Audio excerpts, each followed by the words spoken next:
Welcome to the simpliHŌM podcast, where we educate, inspire, and entertain real estate entrepreneurs seeking a casual and practical podcast. We're here to simplify your life and business. You can find growth anywhere. And as long as you have an open mind and take those opportunities to learn, then you're going to grow from it. The easiest thing too is just always being in your zone of genius. What you are passionate about and are good at. The mindset shift is drastic when you're thinking of I am this person as opposed to I want to become or one day I will be is huge. I feel like a lot of real estate companies have been putting a focus on themselves basically.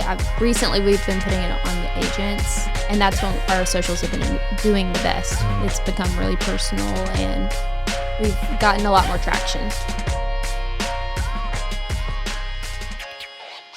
What's up? Welcome back to the simpliHŌM podcast. I am the host today, Sean Miku, CEO and founder of simpliHŌM. I apologize, I'm not as good as Kyle or the others or Swy, but here I am hosting today, and I'm joined by Austin Kepley, one of our agents for a while now. Agent, we talked about it yesterday, like 40 something maybe? Yeah, 45, 46, somewhere in there. Yeah, we'll go with it. That's fine. And we're going to talk about how incredibly successful you are. I also just got totally thrown off because the camera's normally here. So I looked for the camera and then I found it and it found me. That was Kyle. All right, fair enough. Also joined by Grant over there on the ones and twos. We still don't have a Grant cam because we suck, and we'll get there. But what's up, dude? Nothing. Nothing? Excited to be here. This is actually the first podcast I've ever been on. So, good. We'll see how this goes. Well, you're accustomed to being on our cameras. Yes, I am. And everything else. Austin runs a lot of trainings about investment here at simpliHŌM. And I love your Kep Talks, by the way. Thanks. I just literally opened my phone and I saw Kep Talk 17. He does this little Kep Talk series on his Facebook where he throws common sense objectives at people. Yeah, those have become quite controversial too. I've had people call me and they're like, "Are those about me?" And I'm like, "No," and they're never specifically about one person. Sometimes it's always just these flaws that I see happening in everyone's business day in and day out. So yeah, I get the same things, and then I realize to just own it, that sometimes it is about somebody, and if they feel convicted, so be it. All right, so how old are you? I'm 26 years old. Cool. Getting old. Yeah. Okay. Already. I'm done here. We're done. All right. What was your story like? How long have you been in real estate? Since 2016. 16. So you started when you were 10. All right. Yeah. I'm really good at math. And before real estate, what were you doing? Yeah. So I've almost always been in sales my entire life. I started out, fun fact, you probably don't even know this about me. I started out as a barista at Starbucks. Are you serious? And I'm a coffee connoisseur through and through. I think that's what won my wife over, is that I just brought her free coffee every night, and it's worked out pretty well. But no, so I started at Starbucks, worked there for a short time, met my wife, and we got married. At the time when I was getting married, I worked in the tool sales business. So like Snap-on, Cornwell, all these different trucks that go around to all the different mechanic shops, and they sell tools to the mechanics on payments, things like that. So I did that for a long time. My wife did not really love the culture. Mechanics are kind of a rough bunch, and I brought a lot of that work home with me. And so one day I came home, and on the table were 2 invoices to one of the local online real estate companies. And she said, "Your real estate license is paid for. You just need to go to school." This was actually 2 weeks before our wedding. And so that next week, I told my boss, which is actually inherently my uncle, I told him, I said, "Hey, look, I'm going to go to school at the beginning of the year. I'm going to build up some money. At the beginning of the year, I'm going to get into the real estate business."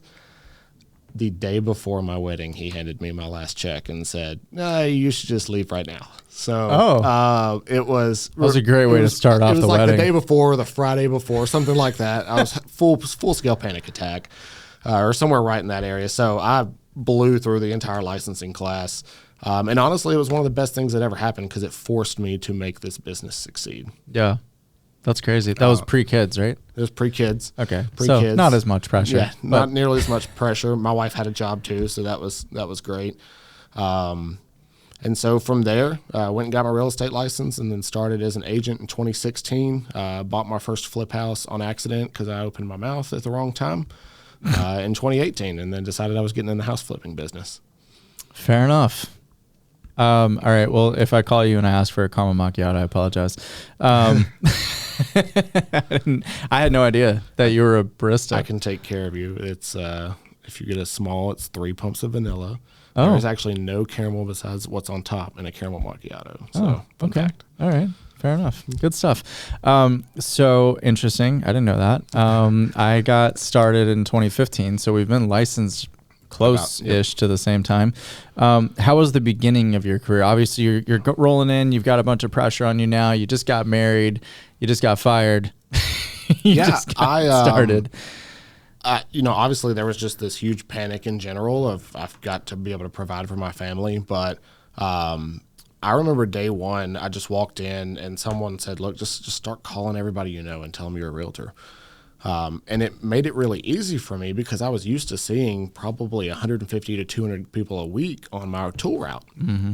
And so I was like, forget calling them. I went and bought at Kroger the really good like cookies that are soft and everyone loves them. I bought like 100 of those and put them in my trunk, and I went to every single mechanic shop and just started dropping my business cards off with a pack of cookies. It's men. They're going to quickest way to their heart. And so I just started dropping my business cards off and saying, hey, look, like if you thought I did a great job for you in the tool business, I'll do just as good of a job for you in the real estate business.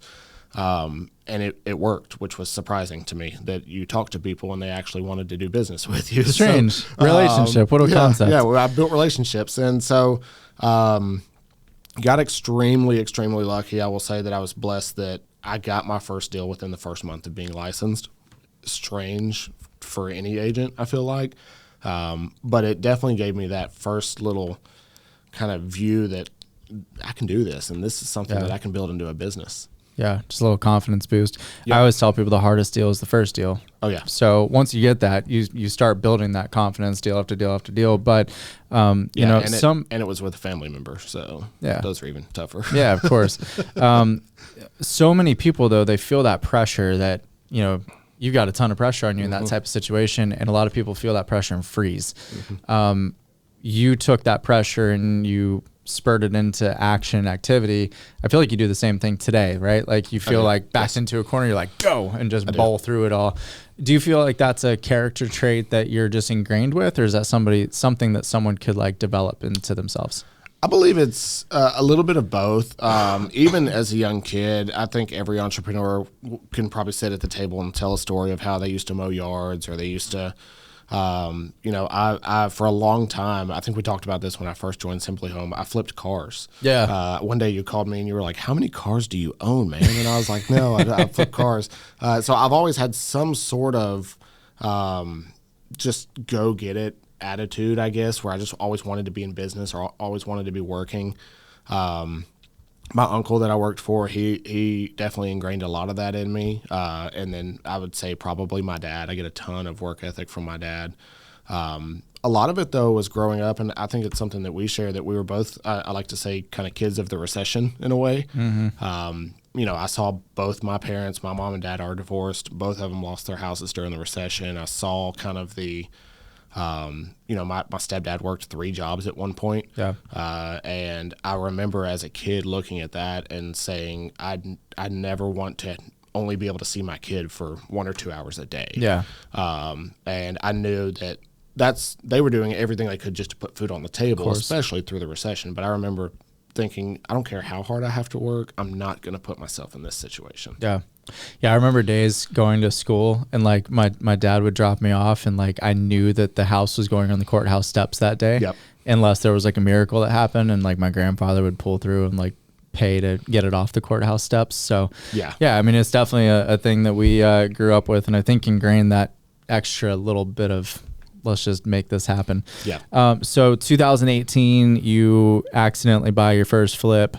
Was your first flip and the taste of that first flip like what hooked you in the investing world? Like what was the comparison between general and flipping? As I started to be an agent, and with an agent, everything is it is relationship, but it is transactional too, right? There's no there's no business part you're going to build up where naturally, 5-10 years down the road, you'll have enough repeat clients to probably support your business. But starting out, it's very transactional. You're going to sell someone a home, probably not sell them another home for 3 to 5 years. And I wanted to find a way to build some sort of stability in my business. I was really tired of having these, had a great month, didn't sell a single home. Yeah. And so I started to study other agents that seemed like they just always sold a ton of homes. One of them was John Jones in Murfreesboro. And obviously he has a team, sells a ton of homes. And I started to look at other agents as well. Mitchell Bowman here in our office was one of them, where I was like, these guys always have homes to sell because they're providing their own inventory, right? They're the builder or they're the developer. And I knew I couldn't get into home building right away, obviously. Right. I mean, no one wants to loan a 19-year-old kid money to go build a subdivision. So I started to look. Well, somebody will, but they'll charge you a hell of a lot of money for it. For the right interest rate, they'll do it. But so that was, I wanted to find a way to kind of create my own inventory. And so now I tell people all the time, I'm a realtor, but just for myself, most of the time. I still do a ton of referral business, surprisingly, but, so that was really what got me into it, is I knew that was the route I wanted to go, just to be able to provide myself some more inventory, as well as the cash pops of making, more than just a commission on a house. But the first house that I bought, someone called me to list it. And, he told me that someone had made him a cash offer, and I opened my mouth and said, well, I would buy it for that price. And he said, well, I was going to sell it to them, but if you want it, we know each other, it's yours. And so went home and told my wife we were getting in the house flipping business. And from there, it's been a great business to be in most days. Yeah. How old were you in 2018 when you bought that? 2018, I would have been, 20. 20? Oh, yeah. Yeah, I guess so. Yeah. Oh, close, No, yeah. 22, maybe. 20, yeah, something. Early 20s. Yeah. Were you self-taught going into this flip, or did you have a mentor? I've had a ton of mentors through the entire process. I knew leading into it, I kind of knew that I wanted to get into the house flipping business. I just didn't know when I was going to. And so the first thing, I had a house that came up that was a good house to flip, but I wasn't ready, didn't know anything about it. And I sent it to somebody who, in Murfreesboro, they've been buying houses for longer than I've been alive. Frank Russell, his son Brandon Russell's an agent as well. But I sent them a house, and they said, oh, well, do you want us to send you a fee, or do you want us to list it with you? And I literally said, don't do anything, but I'm going to get in this business, and when I call you, you have to answer the phone, and you have to give me the honest truth. Did that with one house, did that with a second house, and then I actually bought this last one. And sure enough, I called Brandon and Frank and said, hey, so step one, how do I actually buy this thing? And so, honestly, it was through providing a ton of value to someone up front as a mentor and saying, here's some value for you. Now answer my questions for me. Yeah. I did the same thing when I wanted to get into land development as well. I contacted some of the best developers in town and said, hey, if I bring you a deal, will you teach me the business? And it's always seemed to work out pretty well. Yeah. How do you manage the fear of taking those chances? It's tough some days, because I'll look up and go, oh, wow, look at how much debt we have, or how much debt the company's carrying. I think, you and I talk about this a lot, but it's one of those things where, and I say it jokingly, but I mean it wholeheartedly, that I'm young enough that I can go bankrupt and start over. And that's one approach.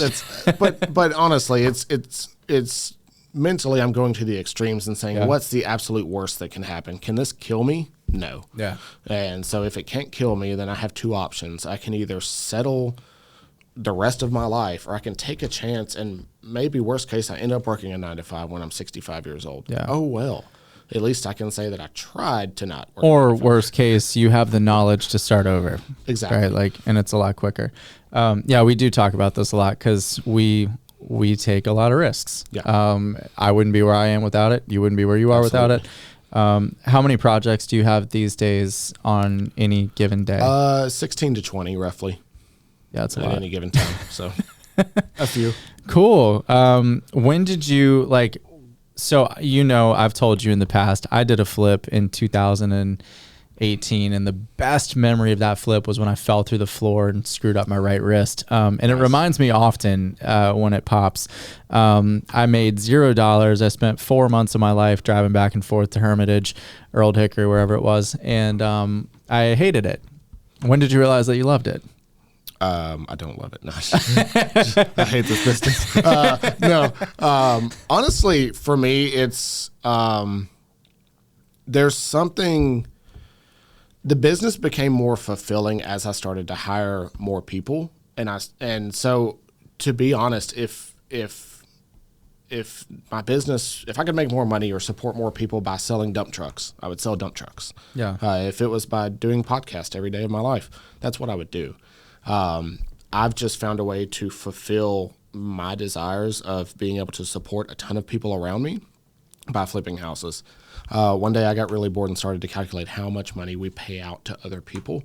And it was probably the most impactful thing I've ever done to see how many people, when we flip a house, we could spend $40,000, $60,000, $80,000 renovating the house. I would say about, if we spend $80,000, 60 of it is labor, 20 is material cost. Yeah. So just putting food on. I'm sorry. If we spend 80, about 20 of it's material. Yeah, 60 is labor. And so that's $60,000 that goes to feed other people. Yeah. And so honestly, it sounds crazy to say I don't love the house flipping business, but I love what the house flipping business allows me to do for my community and the other people around me as well. And before you ever got to that point, I think one of the biggest challenges that so many people have when they enter the investing space is I don't know a contractor that can go out here and do this work. I don't know this person. I don't know that person. How did you build that network? One was harassing my mentors and saying, hey, send me your contractors. Another has been, once I found a great contractor, I would ask them to find me other great contractors. So if I had a great trim guy, I'd ask him who he thought was a great painter and get a recommendation from him. Honestly, hiring contractors is trial and error. But what we have found is that, especially if we can find a contractor who may be newer, maybe they don't have a ton of work, and we're able to keep their families fed through those kind of, peaks and valleys of business, they're extremely loyal to us on the back end. Which is, in my opinion, probably one of the hardest parts of the contractor world is the loyalty aspect. Absolutely.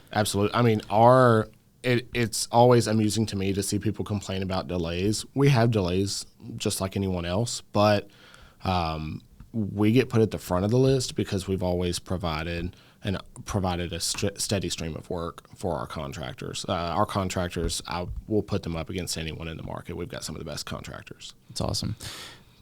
You're 2018, you buy the first one. When did you buy the second one?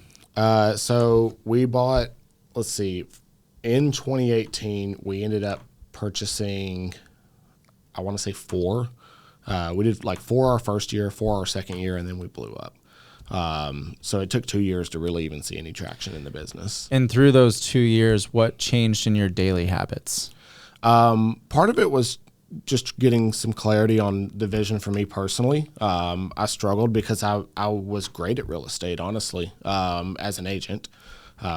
Produced great volume, made a great income in real estate, but it just didn't seem to fulfill me. And as we started to have kids, I really wanted more time with my children. Yeah. And as an agent, you don't get to dictate when the phone rings. And so I would say that was kind of the pivotal point when I said, look, I'm going to quit focusing on being a great agent as well and build one business really, really well. And when we started hiring, it's weird what happens when you buy time, right? Yeah, honestly. And the thing is I'm the cheapest person in the world. So, you? No. I've never been known to be cheap, but I lost my train of thought. I knew it was going to happen. Oh, snap. Oh, there it is. The whole time I'm like, don't lose your train of thought. Don't do it. anyways, so hiring's always been really tough for me because I'm like, oh, I could do it myself. I can do it cheaper. I can do it faster, whatever. But Firing's tougher though, isn't it? Yeah, firing's really tough to do. But it's given me, I didn't realize how valuable the time was for me to offload all of these little things. So when we started hiring, I think part of it too is it put me, like we were talking earlier, it kind of put me in the corner. So I was like, okay, well now I've got real overhead. Like I can't just have a bad month, and I got to grind and pull it together. Like I got to feed other families, and they're expecting a salary. It's a huge responsibility. Yeah, it is. I personally find it's easiest not to think about it. Oh yeah. I mean, I have $1 million a year in payroll. Yeah. Right. I don't know if you have $1 million a year in payroll, but, but like sometimes when I wake up and I think about that $1 million a year in payroll, I go, ugh, God, this sucks. Yeah. But then you just end up back in that, like, let's go, because going is the only thing that makes it work. Right? Yeah. You're 4-4 and then you blow up. What changed? Was it activity levels? Was it systems? I think part of it, it just like if you're a realtor growing the business, your first year and a half, you're probably going to struggle. You're going to do enough deals to pay the bills, sort of thing, hopefully, or you'll back out. Yeah. But it, just like any other business, I had to learn first how to flip houses. Okay, well, how do I flip a house without losing money? What's a termite inspection? What's this? What's that? Yeah. What should I be paying to lay floor, and what kind of flooring should I be putting? All these different things I had to learn how to flip a house. Then I had to learn how to find houses to flip, which is an entirely different skill set than finding houses to list as an agent, right? So instead of looking for the neat, pretty, $1 million homes that I want to list, I'm now looking for the most rundown piece of trash. The more termites, the better. If it's got a couple druggies hanging around, perfect. That's exactly what I'm looking for. Yeah. So I mean, that's probably what became really pivotal was focusing on, okay, what motivates someone to sell their house at a discount? What motivates someone, if they're not taking care of their property, what does that process look like? How do I find codes violations? A lot of people don't know that's public data. Water shutoff data is public data if the utility company is owned by a governing agency. So learning how to find that was crucial, because then it was like, okay, here's a list of people who can't pay their water bill, so they probably need to sell their house at a discount. Once I learned that, it made it really easy to just shove it through a system like I'd been doing already as an agent. Fair enough. I didn't know that was publicly available data. Who knew? There's a lot more available than. Yeah. Well, I went to your office one day and I was like, show me everything. I left with like 4 bullet points of notes because I'm a horrible note taker. And I don't think I learned everything. So I think that the fun, I don't know if I did this with you, but people will come into my office and they're like, well, how do you find this? And I'm like, what's your address? And they'll tell me and I'll punch it in. And I'm like, all right, so here's your name. Here's your wife's name. Here's your date of birth. Here's all the emails you've ever had in your life. Here's every address you've lived at. And people are like, how did you do this? All right, it's not creeper. I got you. Yeah. So I get paid to be a creeper. Yeah, true. House flipping finishes is something that I personally always struggled with when I tried to flip, because I try to flip through the eyes of, would I live here? Is that are those the wrong eyes? That is absolutely the wrong. Yeah, see, this is why. Yeah, I'm really good at flipping houses. Don't get me wrong, you have great taste. My wife tells me every time we walk into a simpliHŌM office. So I... For the record, I do live here. I don't know who I stole the phrase off of, but we like to do what we call copy the comps. If our comparable has carpet in the entire house, we're putting carpet in the entire house. Interesting. If our comparable has travertine tile, then we're probably going to put some travertine tile. But that's where everyone gets so caught up as they watch HGTV and they're like, hey, gotta make it beautiful. Yeah. And I mean, like, I compare it a lot of times because I came from the automotive world. I compare everything to cars, it seems like. But I tell people all the time, like, if you've got a Honda Accord, you're probably just going to clean it up and trade it in. But if you've got a Maserati, you're going to make sure that thing is like decked out to the nines, everything you'd want. before you try to sell it. And so don't try to make your Honda into a Maserati. It's not going to happen. So Fair point. All right. So note to self, stop being stupid and bougie. Got it. exactly. Now I will say this, and this is something that is probably one of my big tiffs with the house flipping industry in general. Do not be a slumlord. Like, do the it's the job worst. right. Put the right material in there. I have seen more houses just completely look like junk because they were like, oh, well, this vanity was $12 cheaper. Well, get the one that's $12 more expensive, and it actually looks like it fits in the house. Yeah. And so the goal is not to do it as cheap as possible. It's to do it as effective as possible, which is to get it close to whatever comparable you're trying to compare the house to when you sell it. Yeah. So you're a recent pilot. Yes. Congrats. Welcome to Thanks. the club. What prompted that? So a little bit of a couple different things. One, as a kid, actually, before the downturn, I grew up in Small Plains. My stepdad was a CFI here in Smyrna. And I grew up as a kid. Saturday morning, I'd wake up, I'd grab one of the pillows off the couch and go hop in a Cessna 152 or 172 and ride around with him while he did lessons. So I don't know how safe it was most days. I always tell people You're here to talk about it. It's fine. yeah. So as a teenager, same as you, like, I had full intentions. I still have the FAR aim from like 2010 because I was like, I'm going to study this front and back, and the day I turn 15, I'm getting my pilot's license. Yeah, and then you realize how horrible it is to study. So then the recession came, and my stepdad couldn't fly anymore. There was no one not a whole lot of people taking pilot's lessons at that point. There wasn't really much of an airline industry. So, kind of lost that fire, got busy with family life, all that. And I knew it was something I wanted to go back and do, but I'll get around to it one day. And I think one day you actually flew us out to Gatlinburg. Yep. And I remember when we landed in Gatlinburg, I was like, I will have my license in the next year. I was like, I don't know why I put this off for so long, but I'm not doing it anymore. 45 minutes, sure beats 4 hours, right? Yeah. And honestly, that's, there's a ton of great things to say about simpliHŌM, but under your leadership and everything, like, you have been a great mentor to me on a personal level, even more than on a business level. And that was one of the things that I was like, man, if Sean can do it, I can do it. He's got 100 other things going on. So if he can squeeze time in to get his license or, get your other endorsements, then I was like, I can too. So, Yeah. Well, I appreciate that. It's definitely like, it's a tool yeah. more than anything. But it's also, fun fact, last week, I had a crazy week. I had a feeling this was coming Yeah, up. here it comes. I had a crazy week, super stressful. And on Friday, I was exhausted. Like, shouldn't have gotten anywhere near an airplane, but I was like, it's been a rough week. I need to get near an airplane.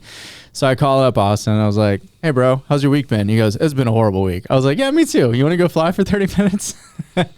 Well, 3 hours later, we finally made it back because we took off knowing a storm was about to hit Smyrna, and it took 3 hours before the storm moved out of Smyrna. I just like that we were both logically on the runway staring at the storm clouds and going, We're fine. It's not going to hit Smyrna. It'll blow over. Worked out great. Yeah. In aviation, there's a thing called get there-itis, and it's where you make really bad decisions to get somewhere. And that was get up there-itis, which was a bad decision, but it ended up being okay. And in business, I find there are a lot of parallels between like aviation, flying. I use analogies of flying all the time of, you're just navigating around the weather to get to your destination, but you don't let it derail you from the destination unless you have to. Like we did the other day, we ended up having to divert and wait it out. And sometimes that's the best thing in business too, is like you're on this crazy fast growth trajectory of X, and then you go, we need to go over here and just pause for a minute, restructure, get our foundation back in place, get our employees back on the right mindset or whatever. And then let's resume back to our destination. And I feel personally at simpliHŌM, that's something we've been doing the last couple months. Like we just kind of went over here and we've been in a hold or landed or whatever, and we're just like waiting. doing a lot of rebuilding, restructuring, new plans, new this, new that, and we're about to take back off, heading to where we're going. In your business, have you had those moments where you've had to kind of pull to the side, slow everything down, get all your ducks in a row before you start scaling up again? Yeah. I think we're extremely similar, that we're act now, figure it out later, clearly by our airplane skills. Yeah. And, let's get By the way, we're both safe pilots for anyone who wants to fly with us. I did run out of gas in my car yesterday, though. So. You did, which is hilarious. But so naturally, I think it's just a process that I will forever go through in business, where I'm like, let's go, let's do it. We'll figure out the rest of it later, but let's take action, because I know that if I stall on taking action, I'm never going to get any progress in my business. Would you consider yourself a perfectionist, or have you ever been one? Absolutely. I'm a very big perfectionist, and it's very weird because I'm a perfectionist, but at the same time, I've come to expect that I won't be perfect. Because I'm not there yet. Because perfection became the frustration in my life. Yeah, absolutely. Where I couldn't be everything for everyone within our business and within our personal life. And so it's been a growing process over, honestly, the last couple months, maybe the last 6 months of, I'm not going to be everyone's favorite flavor, and that's okay. I'm not going to be perfect. I'm going to drop the ball, and I just have to get used to that. Yeah. Yeah, I'm the idiot that still believes perfection is somewhat attainable. And I used to force it a little bit when I had a motorcycle. Do you remember when I had the bike? Yeah. Yeah. And I would, get on some backcountry roads and just push the limits a little bit. And it's like, if you screw up, you die. So just don't screw up. Yeah. Same with airplanes, right? Like flying airplanes, there's a pretty limited margin of error. Yeah. And if you surpass it, you're dead. And just so happens that's my biggest fear. So you just don't. Yeah. And so, oh no, did I? Oh God, I hate you. I hate you. I hate you. Oh, you went there. Yes. I was right on it. And then I was like, nope, gone. In business, I've found that there was a quote that resonated with me a few years ago. I've mentioned on the podcast before, perfectionism is the enemy of profitability and productivity. Yep. And so when I launched simpliHŌM, I wanted everything to be perfect. And I've come to terms with the fact that it's not going to be. Yep. And, if we sit around and wait for it, we're getting passed by everyone else. So let's just go and kind of fix it as we're going. I'm the epitome of jump off the cliff and build the airplane on the way down. Oh yeah, guy. Absolutely. Same.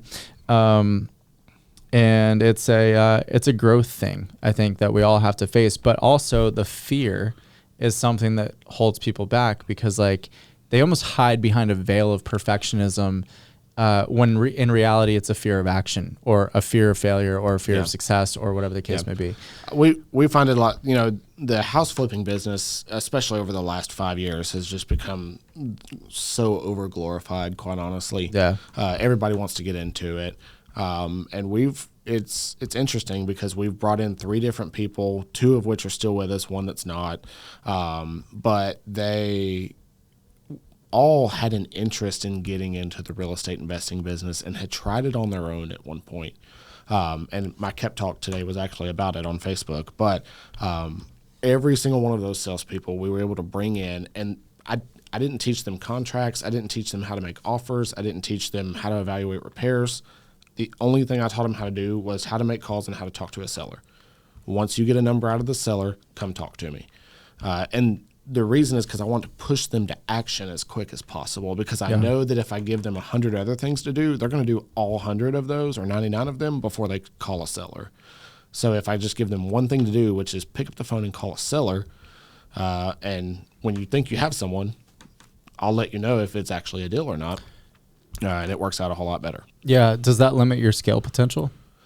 Right now it does, but it's only with our newer, we've got an acquisitions guy that's been with us a year. He's got it figured out. He knows if he's looking at a deal or if he's just wasting time.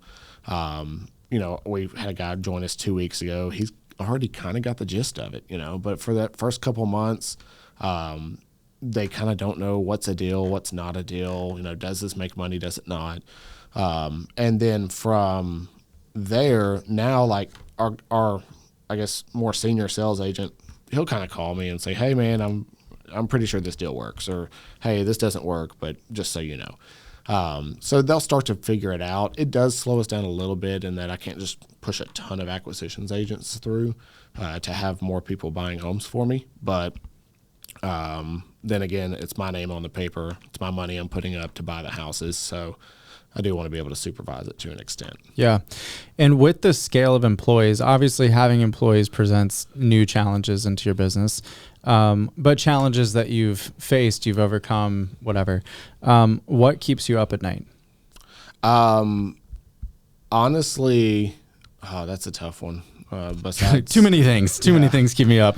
besides like every other property breaking, and I would say most of the time there's always this kind of fear of what if it goes to zero? What if I have to walk in one day and say, hey, we can't keep the doors open anymore?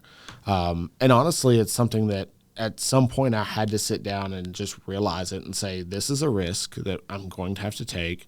And I've told every one of my employees, hey, look, I don't have any plans on us going out of business anytime soon, but my promise to you is that if it gets to that point, I will make sure you're taken care of. Yeah. And that's all I can promise. I can't promise that I can provide you with income the rest of your life because I can't sleep at night otherwise. So that's exactly how we tell everyone within our company is that, there's a job to be had here, and you can work with some purpose. Obviously it's better than working at a factory or anything like that. But I mean, if COVID taught us anything, it's that every employee is highly dispensable with large corporations, and they'll chop you if they need to. Yeah. And that's what we hope we never have to do.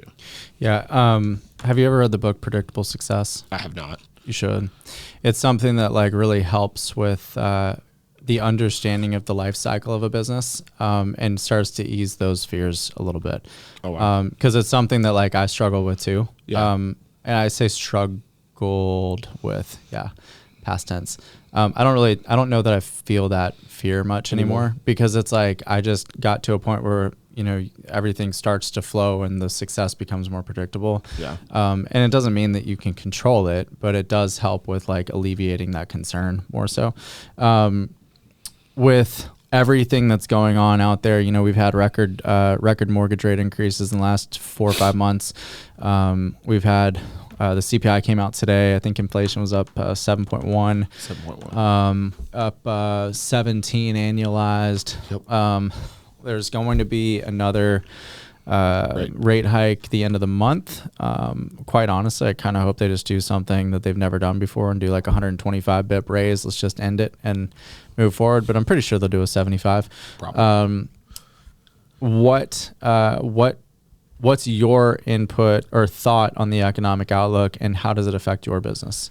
I think it's real estate, especially. It's very it's very easy to get caught into the national kind of economic outlook, right? And you can't ignore it. You can't sit here and say, we're not slowing down, or there's not a recession. Economically, there's a recession.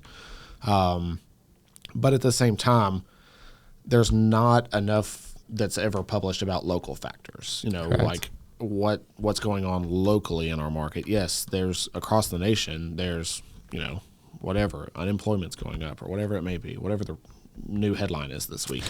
But so for us, I try to stay really in touch with a lot of the other investors, agents, bankers, and we also have some contacts with large hedge funds. And I'll talk with them because obviously they're kind of getting it straight from the horse's mouth in a way, and they can tell me what to expect or what not to expect.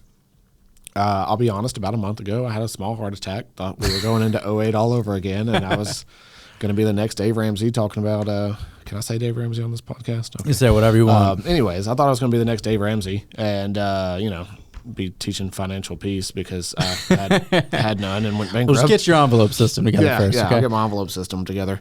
If anyone would like to donate, we're going to start the emergency fund today. Get our $1,000 up and running. Get our $1,000. Anyways, it'll get us through the recession for sure. But no, so about a month ago, I had kind of this freak out moment of, we've got all these properties and we've got debt on some of them. What are we going to do? And I talked with a couple different people that had went through the last recession, some that got wiped out, some that went through it fine. And from that, just like had to make a decision on what I was going to do, which was that I was going to be a little more conservative, but I wasn't going to stop. Because there's a lot of people today that will resonate and say that they were complete idiots for not buying something after the '08 downturn. Yeah. Because they thought the housing market just had no basis at all. I think we both grew up in the Murfreesboro area. There's houses in one of the larger neighborhoods that you could buy for like $70,000 on any day back in 2010, and they're probably $300,000 minimum, and they're not that impressive of a house either over in Evergreen Farms. So, yeah, it's one of those. I think we're just alike enough that, you know, during COVID was when we exploded as a company. Anytime I see like a whole bunch of negative headlines, I'm rallying the troops and going, hey, we're hitting the gas. Yeah. Like we're going to blow up again. And that's, I feel like, you know, we diverted, we landed, we set our new foundation, set our new course, plotted the weather, did whatever we had to do. And here we go. And we're like taking off and just intending to just punch through it all. I'm looking for like a little sliver through the storm. We'll just call it a day. What with all of the, you know, economic uncertainty or whatever we want to call it, and I agree. I have a lot of hedge fund contacts. I have a lot of people too. I stay in touch with them pretty frequently, and the resounding commentary that I get from all of them is Nashville's in an insulated market. That local, hyper-local data, it is what it is. I mean, supply is far below demand. Though we've had an increase in inventory by a pretty significant amount, it's still not even close to a balanced market, still a seller's market, and doesn't seem to be letting up in that. Well, and a lot of that, you know, I was talking with someone on the way here, and I was like, man, the news outlets have created this belief in every buyer's mind that they can. I've seen more like crazy offers, like, oh, we're going to offer 40,000 below list, and I'm like, it's been on the market for one day. Good try. See ya. But it's almost like they really think that that's where we are right now, and we're not. You know, I probably would compare this market a lot to like 2018. It was, you know, pretty balanced. You know, you still sold houses probably within a week. You didn't have 22 offers. You had maybe one or two, but, you know, very, very balanced. And it's going to be super normal to see houses sitting on the market for 30, 60, 90, 120 days again. Yeah, just absolutely. What it is. And then, I mean, you know, there's this flood of inventory, but a lot of people don't realize a lot of that inventory, and this is something that a lot of realtors probably don't pay attention to, is how many of those are what I like to call paper listings. Meaning it's a new construction or it's a to be built. So it's not actually available today. At one point in June, I think I looked at it, in Murfreesboro, there were 500 homes on the market. 280 of them were paper listings, meaning that you could not walk up there and buy the house today. You'd have to wait for it to be built.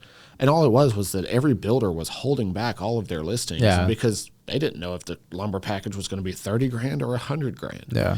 And so now those prices have stabilized, plus the market is, you know, softening. So now these builders are releasing all these lots to see how many of them they can pre-sell. Wow, 280. In case something was to, That's insane. What are the challenges you're facing in your business right now?